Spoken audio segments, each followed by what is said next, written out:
আসসালামু আলাইকুম। তো ওই যে আপনার যে ভেস্টিজ ক্যালসিয়াম নিলেন, হ্যাঁ, তো কি কাজে সমস্যা? বাত ব্যথা, হাঁটুতে ব্যথা, শরীরে ব্যথা।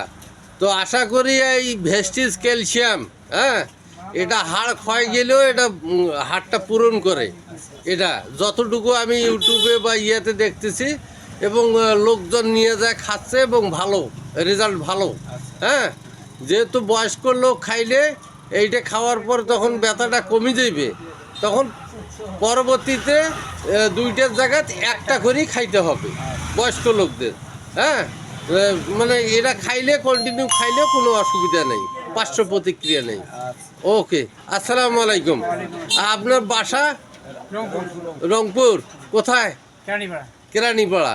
তো আপনার বাসা? আমার বাসা রানীপুকুর। রানীপুকুর। তাহলে আমাকে একটু হেল্প করবেন, যারা বয়স্ক লোক এই ধরনের হাড় ক্ষয় ব্যথা আছে, এই যে এই ওষুধটা খাইলে ভালো থাকবে তারা। আশা করি যে যারা মেডিকেলে ফেরত হচ্ছে তারা ভালো হয়ে যাচ্ছে। আসসালামু আলাইকুম।